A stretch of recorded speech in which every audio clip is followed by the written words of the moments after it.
Hey everyone! So I am not done with my studio like I promised I would be done. Yep, life happens and it just didn't get done as quickly as I thought. So here I am on my cell phone on my back porch.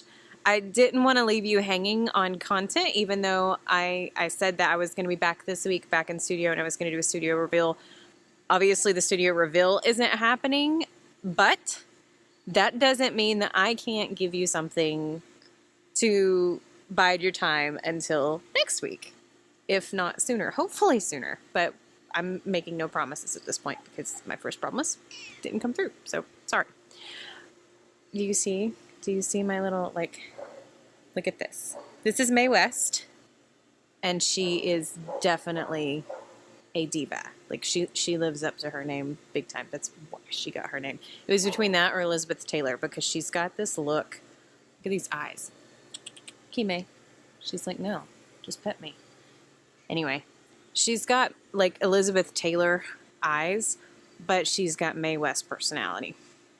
So Mae was an easier name to constantly use than Elizabeth, and I liked Mae West as my hero, so we're going with Mae West. So today I just wanted to pop on and give you some content that is a little bit different than normal by standing on my back porch with this beautiful weather overlooking my pool and the barn. I am so sorry, but I am terrible with like selfie camera mode thing. So there's my barn in the background and my swimming pool here, and I'm on the back porch. This is where I live. Yeah, that's my view. And these are my rascals. Some of them. There's May again. This is Sam. And he has 6 toes. So basically I'm just giving you a tour of my home and me and what I love, because here we are. And in the meantime, I'm going to talk to you about how wonderful my husband is and some takeaways from that. So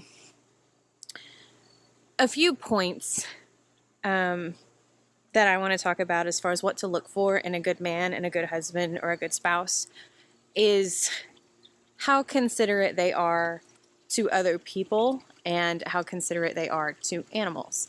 So part of the reason that I picked my husband is because he doesn't have a mean bone in his body, and he really believes in taking care of others. He doesn't like to put others out of their way. He doesn't like to be taken advantage of, don't get me wrong. He's not a pushover. But he does not like to upset others or make others feel like they are being devalued in any way. And the same goes for animals. He wants them, whether he likes them or not. He's not a big fan of cats. He doesn't like cats. But he still doesn't want them to have a bad home.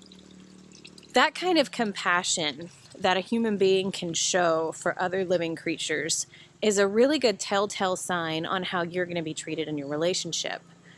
If that compassion isn't there, then you can't expect it to happen to you.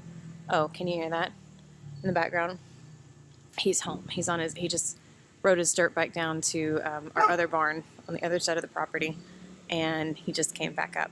He, back on that consideration topic, went down there to my dad's house. My dad lives on the other side of the property, and to see if he had some extra hooks and stuff for me to finish hanging some shelves and whatnot in the studio. But I didn't ask him to do that. He just did it of his own accord because he knows this is important to me and he wants to help me finish my studio. And he just values that. And because he values me so much and he thinks that through, I really value him on that same aspect. And so I do my best to reciprocate. So when you have that value being placed on you, being given to you, the automatic need to reciprocate is there, which builds a strong foundation for a really good marriage, a really good relationship in general. And that's not just romantic relationships too. You know, it's everyone in your life. That goes the same for friendships. Friendships are toxic if they're not reciprocated. If it's always one way or the highway with somebody and they don't want to ever meet you halfway, they don't want to consider your feelings, they don't want to consider how you feel about things, sorry about that, then it turns into a toxic relationship. You feel used, you feel one-sided, you don't want to be there anymore. It's even more pronounced when you add romance to it, right? So point number one is to always consider how they treat other living creatures. Sorry, I lost my train of thought in the middle of that sentence. Always consider how they treat other living creatures, be it other people, be it animals. It tells a lot about that human being and then how they're going to treat you in that relationship. Another point about my husband that I really enjoy and that I recommend looking for in a spouse is interest. And what I mean by that is not common interest among you two. I mean interest in learning, interest in growing, interest in learning new things, improving your ideas on things. So, for example, I've mentioned this several times. Colby loves to cook, right? I hate to cook, but Colby loves to cook. So that works out great because Colby loves to cook. I don't have to cook. But it goes so much farther than just Colby likes to cook in the kitchen. The other night he was sitting there watching, oh, I forgot the guy's name now. I think he was a French gentleman who was talking about how olive oil is made. And he was going through the whole process of from picking the olives all the way down to pressing the olives and then the flavors of the oil, everything, right? Colby was into this, like, deep. He was so into this video. But he looked it up on his own just because he was curious about how the olive oil was made, and it tells him what kind of oils he wants to use inside of his meals, his cooking. That kind of initiative, even though it seems so small, that kind of initiative is huge if it's important to you.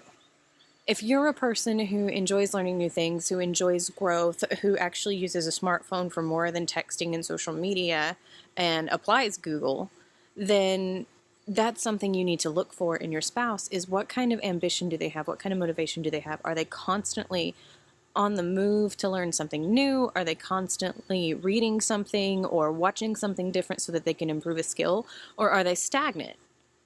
And if they're stagnant and they don't feel like doing any of that, they like to be set in their ways, they don't really expand their point of views on things, then that stagnation really limits how much your relationship can grow as well.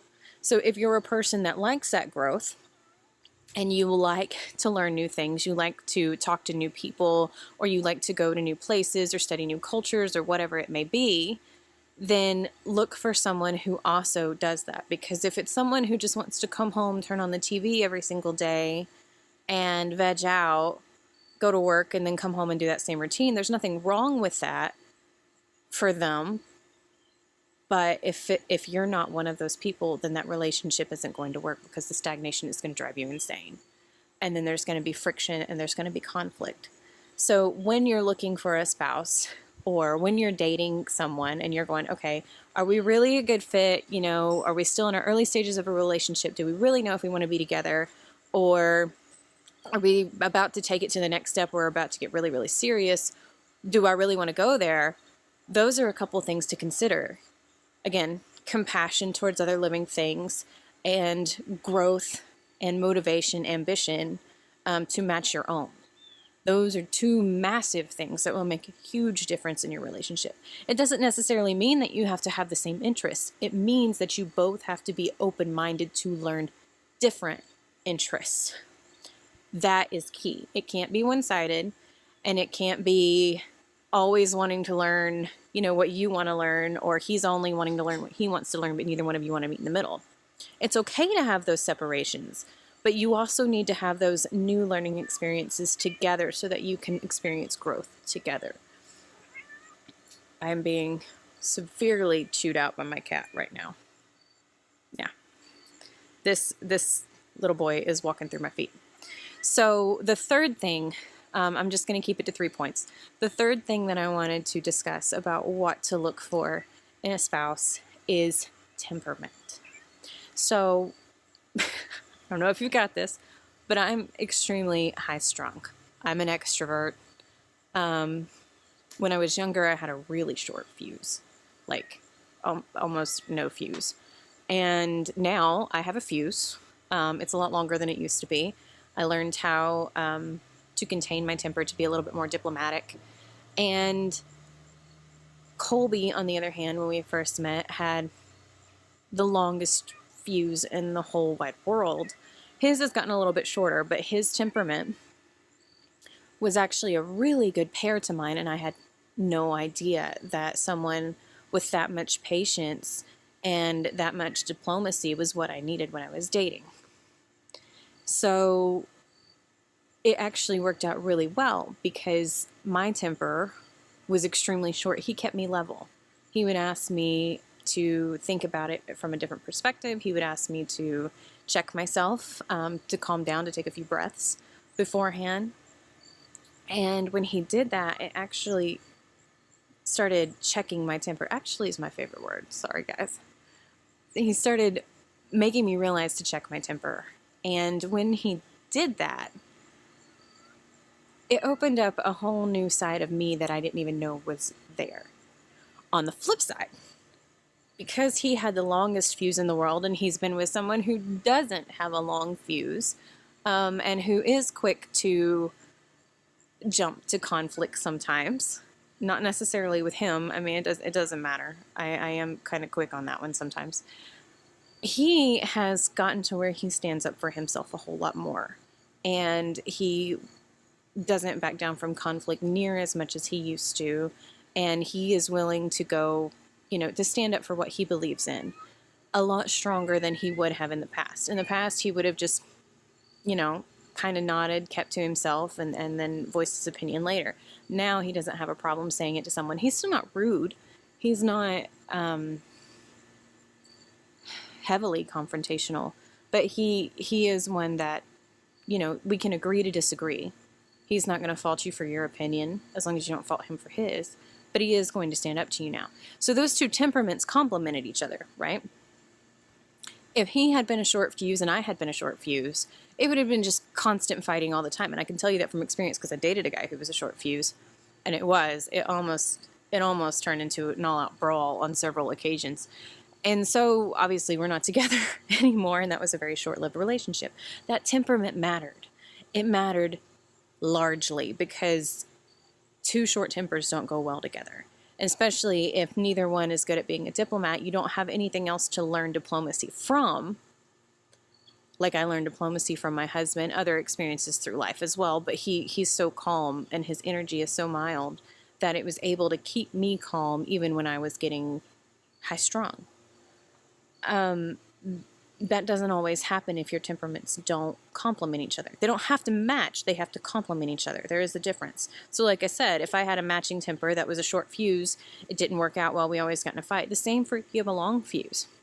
If you both have a long fuse and it takes a while for you either one to talk about anything that bothers you, then things can fester and it builds and builds and builds until one of you explodes. And you don't want that either. You both want to be able to have complementing temperaments where the communication flows, not necessarily conflict, but communication, so that you have a good basis of understanding of each other, but also a good place of emotional growth with each other. So to back up, the 3 points that I want you to take away from this when you're looking for a good spouse. Sorry, that's my German Shepherd in the background. This is what happens when I don't have a studio. I have animals everywhere. But the 3 points that I want you to take away from this are, 1, look for someone who is compassionate towards other living things. 2, to have a good temperament. And 3, motivation and ambition. I think I got those mixed up. 1, to have compassion towards other living things. Number 2, to have motivation and ambition that matches your own. And 3, to have a good temperament that matches your own, so that you can grow together and so that you can flourish in your relationship instead of becoming stagnant in your relationship or at odds with each other. So that is my 2 cents for today for an impromptu episode for you guys. I hope you enjoyed it. And I hope you enjoy the serenade of the German Shepherd in the background. Until next time, I am hoping next week to have my studio up, and then we'll be back to normal and less interruptions.